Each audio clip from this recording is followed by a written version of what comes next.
পৃথিবীতে এমনও এক রহস্যময় জায়গা আছে যেখানে আপনি যদি ভুল করে চলে যান তাহলে আর কোনোদিন ফিরে আসতে পারবেন না। এটি হলো আটলান্টিক মহাসাগরে থাকা ত্রিভুজ আকৃতির একটি জায়গা, যা বারমুডা ট্রায়াঙ্গেল নামে পরিচিত। কিন্তু সত্যিকারের অর্থে এই ত্রিভুজ আকৃতির জায়গাটির পরিমাপ ঠিক কতটুকু তা এখনো পর্যন্ত সঠিকভাবে কেউ জানে না। আর এই কারণে প্রতি বছর হাজার হাজার জাহাজ এবং এরোপ্লেন এখানে দুর্ঘটনার শিকার হয়, যা শেষ চিহ্ন খুঁজে পাওয়া যায় না। অনেকে মনে করে এখানে কোনো গোপন শক্তি আছে কিংবা জায়গাটিকে এলিয়েনরা নিয়ন্ত্রণ করে।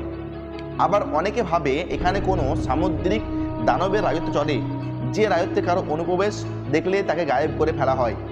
বর্তমানে পৃথিবী অনেক উন্নত হয়ে গেছে এবং আমরা ঘরে বসেও সমস্ত খবর রাখতে পারলেও এত উন্নতি হওয়ার পরেও বিজ্ঞানীরা এই ছোট একটি জায়গা সম্পর্কে কিছু জানতে পারেনি। তাহলে কি এই জায়গাটা পৃথিবীর কোনো অংশ নয়? হাই ভিউয়ার্স, আমি রাজু। আজকে ভিডিওতে এর সমস্ত বিস্তারিত আলোচনা করব, তো শুধুমাত্র আপনারা ভিডিওটি প্রথম থেকে শেষ পর্যন্ত স্কিপ না করে দেখবেন। চলুন আজকে ভিডিও শুরু করা যাক। 1869 সালে 4 ডিসেম্বর পাইলট ব্রুস কার্ন ব্যবসায়িক কাজে তার পার্টনারের সাথে এন্ডোস থেকে ফ্লোরিডার দিকে যাচ্ছিলেন। এই সময় জায়গাটি বারমুডা ট্রায়াঙ্গেল নামে পরিচিত ছিল না, আর পাইলট এই রুট দিয়ে এর আগেও বহুবার যাতায়াত করেছিলেন। তাই তিনি নিশ্চিতভাবে রওনা হন।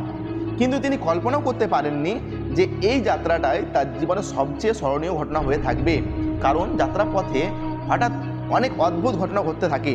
প্রচণ্ড ঝড় আর কালো মেঘ চারিদিকে ছড়িয়ে পড়ে, তবে তিনি বিষয়টিকে একবারে স্বাভাবিকভাবে গ্রহণ করেন। এই পর্যায়ে তেমন কিছু না হলেও প্লেনটি যখন 11,050 ফুট উপরে উঠে যায় তখন চারপাশে আরও কালো মেঘে ছেয়ে যায়। আর তবে এটি সাধারণ কোনো মেঘ ছিল না, দেখতে অনেকটাই ট্যানেলের মতো ছিল। হঠাৎ এমন ঘটনায় কি প্রতিক্রিয়া দেওয়া উচিত সেটা ঠিক বুঝে উঠতে পারছিলেন না তিনি। তারপরেও তিনি এই মেঘের ভিতর দিয়ে চলতে শুরু করেন। আর তিনি যখন এই মেঘের ভিতর প্রবেশ করে তখন চারিদিকে অন্ধকার হয়ে যায়। এমন অদ্ভুত দৃশ্য তিনি কখনোই এর আগে দেখেননি।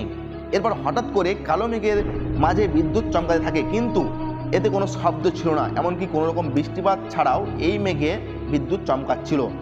এছাড়াও এই বিদ্যুৎ চমকানো লাইটিং সাধারণের তুলনায় অনেক অস্বাভাবিক। এগুলো জালের মতো তার প্লেনের চারিপাশে ছড়িয়ে পড়েছিল। এমন ভয়ানক জায়গায় প্রায় 20 মিনিট পর্যন্ত প্লেনটি স্বাভাবিকভাবেই চলতে থাকে। তিনি তখন একটি পেঁচানো ট্যানেলের মাঝ বরাবর অবস্থান করেছিলেন। মনে হচ্ছিল এটা হয়তো কোনো গোলকধাঁধা, যার ভিতর থেকে আর কখনো বের হওয়া সম্ভব হবে না, কারণ এর ভেতর থেকে বের হওয়ার জন্য কোনো রাস্তাই দেখা যাচ্ছিল না। এই সময় হঠাৎ একটি অদ্ভুত ঘটনা ঘটে। সামনের দিকে থেকে উজ্জ্বল আলো জ্বলতে থাকে। তখন তার মনে হয় হয়তো এখনই টানেলের সমাপ্তি ঘটতে চলেছে। তাই তিনি সামনের দিকে এগিয়ে যান, কিন্তু এই টানেলের শেষ অংশে পৌঁছানোর সাথে সাথে যেন টানেলটি সংকুচিত হয়ে যাচ্ছিল। প্লেনের ভিতর তখন অদ্ভুত ঘটনা ঘটছিল। ককপিটের কম্পাস বারবার দিক পরিবর্তন করছিল। প্লেনের ইলেকট্রনিক যন্ত্রপাতিগুলি সক্রিয়ভাবে চালু হয়ে যাচ্ছিল। মনে হচ্ছিল এই প্লেনটিকে কোনো অলৌকিক শক্তি নিয়ন্ত্রণ করছে। এই সময় পাইলট তার প্লেনটিকে নিয়ন্ত্রণ করার অনেক চেষ্টা করেন, কিন্তু তিনি কিছুই করতে পারছিল না।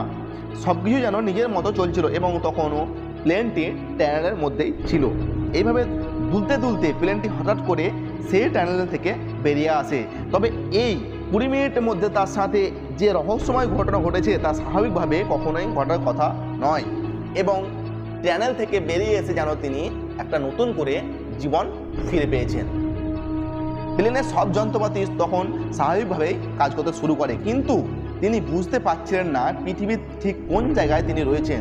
তাই তিনি দ্রুত গ্রাউন্ড কন্ট্রোলের সঙ্গে যোগাযোগ করেন, কিন্তু কন্ট্রোল রুম থেকে রাডারে বসে যখন তার লোকেশন ট্র্যাক করা হয় তখন সেখানে কোনো প্লেনের সিগন্যাল তারা দেখতে পাননি। কিছুক্ষণ পর কন্ট্রোল রুম থেকে জানানো হয় যে তার প্লেন ইতিমধ্যে তাদের এয়ারপ্রেস অতিক্রম করে মায়ামির এয়ারপ্রেসের দিকে চলে যাচ্ছে। কিন্তু এটা কীভাবে সম্ভব, কারণ তার এই যাত্রা ছিল প্রায় 400 কিলোমিটার এবং তার সময় লাভ ছিল প্রায় 90 মিনিট। কিন্তু তিনি মাত্র 47 মিনিটে যাত্রা সম্পন্ন করে, আর প্লেনের গতিবেগ ছিল ঘন্টায় 290 কিমি।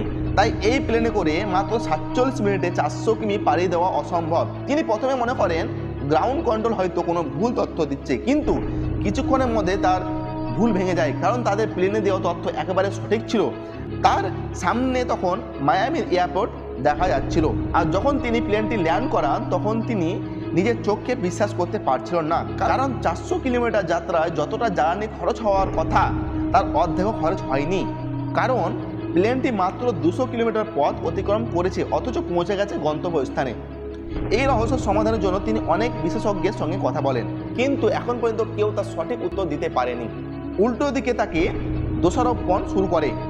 আজ পর্যন্ত বারমুডা ট্রায়াঙ্গেলের অনেক প্লেন এবং জাহাজ গায়েব হয়ে গেছে, শুধুমাত্র কয়েকটি ধ্বংসাবশেষ ছাড়া বাকিগুলো কোনো চিহ্ন পর্যন্ত পাওয়া যায়নি। এই রহস্যময় জায়গা নিয়ে অনেক তথ্য লেখা হয়েছে। অনেকের মতে এখানে সামুদ্রিক দানবের বসবাস, যারা এই অঞ্চলটি নিয়ন্ত্রণ করে। তবে এই সব মানুষের কল্পনা মাত্র, এখনো পর্যন্ত কেউ নিশ্চিতভাবে কিছু বলতে পারেনি। আর এই কারণে এই জায়গাটি নিয়ে মানুষের আকর্ষণের শেষ নেই।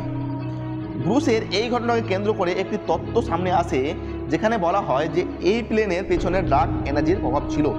বিজ্ঞানের মতে ডার্ক এনার্জি হলো সেই শক্তি যা ব্ল্যাক হোলের মতো একটি ট্যানেল তৈরি করতে পারে, যার মধ্য দিয়ে লক্ষ কিলোমিটারের দূরত্ব কয়েক মিনিটে অতিক্রম করা সম্ভব। আর ব্রুস হয়তো এমনই কোনো ট্রেনের মধ্যে প্রবেশ করেছিলেন। সৌভাগ্যক্রমে তিনি সেই জায়গা থেকে বের হতে পেরেছেন। তবে ডার্ক এনার্জি নিয়ে বিশেষজ্ঞদের মধ্যে মতবিরোধ রয়েছে। এখনো পর্যন্ত এর উপযুক্ত ব্যাখ্যা পাওয়া যায়নি। ব্রুসই একমাত্র ব্যক্তি যিনি বারমুডা ট্রায়াঙ্গেল থেকে ফিরে আসতে পেরেছেন। তবে ফিরে আসার এই ঘটনাও একটি রহস্য হয়ে আছে। তো বন্ধুরা, আজকে ভিডিও এতটাই। ভিডিও কেমন হয়েছে অবশ্যই কমেন্ট বক্সে লিখে জানাবেন, আর একটি লাইক করতে ভুলবেন না। আর এখনো পর্যন্ত যারা নতুন এই চ্যানেলে, তারা অবশ্যই চ্যানেলটি সাবস্ক্রাইব করতে ভুলবেন না। আবার দেখা হচ্ছে পরবর্তী একটি ভিডিওতে। ততক্ষণ টাটা, ভালো থাকবেন।